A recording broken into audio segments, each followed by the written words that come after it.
Our private reel tonight is with one of rock music's most distinctive male vocalists, Rod Stewart. All you did was wreck my bed, and in the morning kick me in the head.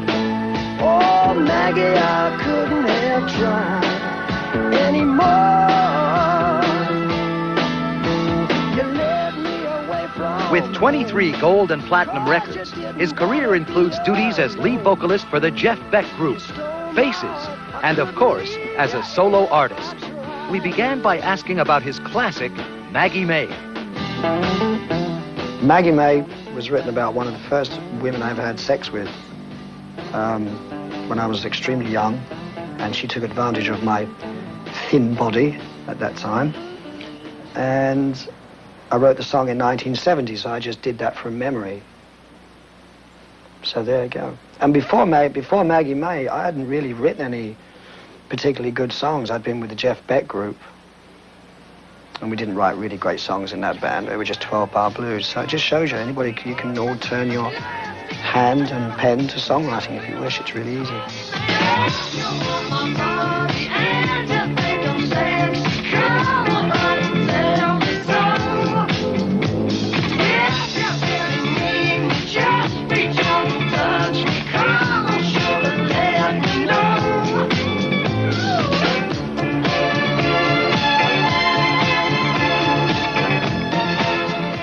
The decision I made to be a soccer player or a musician was easy because I tried playing soccer when I left school for about 2 months.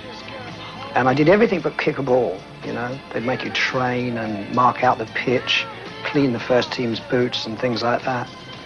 And also they made you get up early in the morning too. And I thought, this is not for me at all.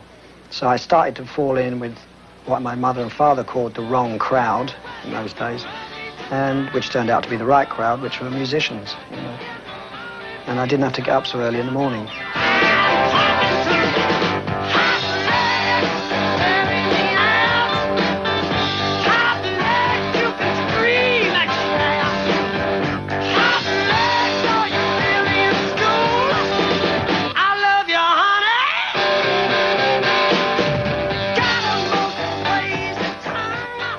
When I first started, I remember we used to do, we would travel the whole length of Great Britain, which is about from here to Boston, I suppose, right?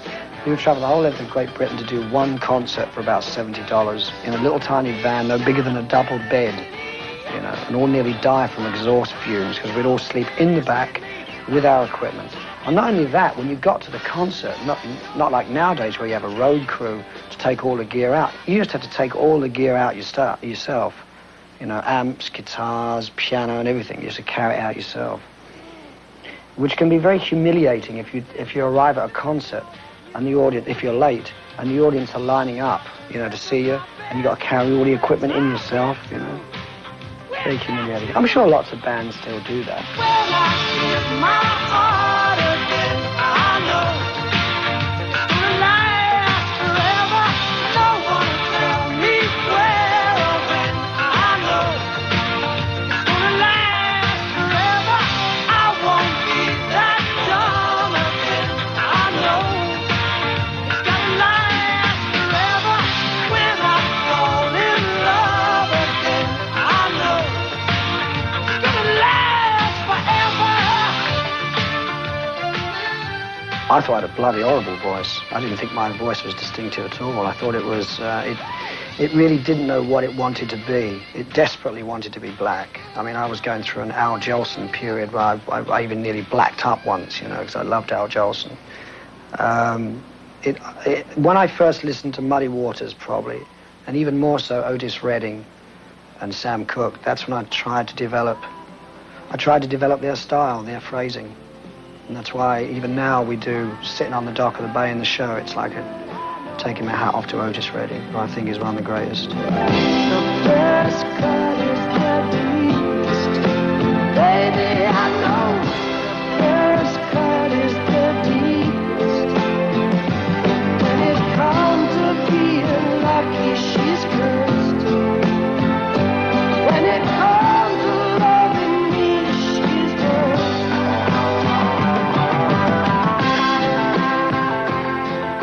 My image is something that I used to work on. I used to really work on it around 78 and 79 when Do You Think I'm Sexy came out. And I really used to believe a lot of my own press, which is a very foolish thing to do. Early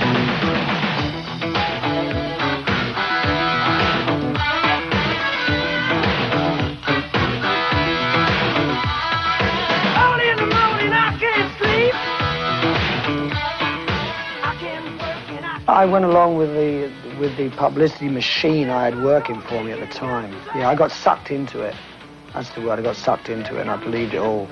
You know, whereas now it's a little bit older, and you think, you know, tongue-in-cheek, and you think, oh well, you can't take it that seriously. I can't take this business that seriously because we're living in a dreamland all the time. I take the music serious. I take the music extremely serious, but the business, you can't take it serious. It's not a normal lifestyle. You gotta just like treat it as being, when we're on the road, it's great, but it's not always going to be there, so let's make the most of it. Oh no, not again. It hurts so good, I don't understand. Infatuation.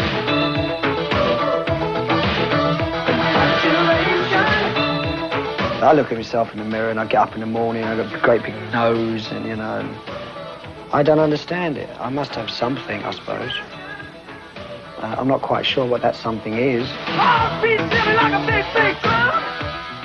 My image in the last 2 or 3 years, I think, has had nothing to do with me whatsoever. I think that's a whole press thing that's been built up around me and supposing to be the stud and Jack the Lad, and some of it's true, some of it's not. Oh no, not again. It hurts so good, I don't understand. Infatuation.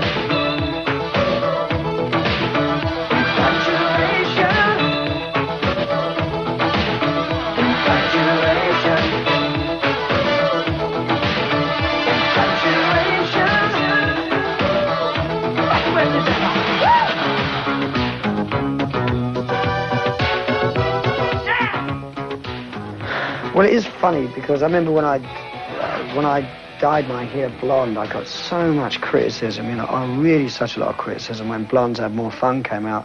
And then soon, like, you know, 2 years later, the police all come along with their hair all bright blonde. You know, I suppose it's one of the things you have to accept. You know, you just have to accept that sort of thing. It makes me chuckle, though. That's for sure. You can keep your rock and you're ready. You can keep your feeling. I wanna go back to my country. Get that blown that 52 going and ain't on. The thought process when you make a record is as simple as this. You go in, as Brian Epstein once said, there's nothing beats a good song. And that's why I always try and remember to go in the studio and make the best album you can. You can't go in thinking, oh God, the critics didn't like the last one. I mean, if critics had their way, I would still be making records the same way as I did in 1971, when they think my best albums was Every Picture Tells a Story, and Gasoline Alley, and Never a Dull Moment. If I'd have continued to have made those records, they would criticize me for not have changed, you know. And I've changed a great deal over the years. I've done so many different styles of music. Beginning back to what you said, I just go in there, want to go in there, have a few drinks, make some records. Something I love doing is making records and singing, and just enjoy it. I can't worry about what critics say. Young hearts beat free tonight. Time is on your side. Don't let them put you down. Don't let them push you around. Don't let them ever change your point of view. A few things you've got to have. You've got to believe in yourself. That's the most important thing. There's got to be commitment. That's really, really important. You know, when your mum and dad say, like my mum and dad say, so when are you going to get yourself a regular job? You know, this will never last, this rock and roll. And I said, yes, it will. This is what I want to do. I belong to this business. You've got to stay through all that and just wear blinkers and stay with it, be committed. And you've got to believe in your own talent. And you've got to have talent, too. But then, when you start out, you don't know whether you've got talent or not. It takes someone to come along and sign you up, and an audience to tell you that you've got talent. But commitment, I would say. Be committed to it and give it everything. It can't be an excuse not to do any other job. This has got to be your job. This is what you want to do. This is your art. Don't just pick up a guitar because you don't want to pump gas, right?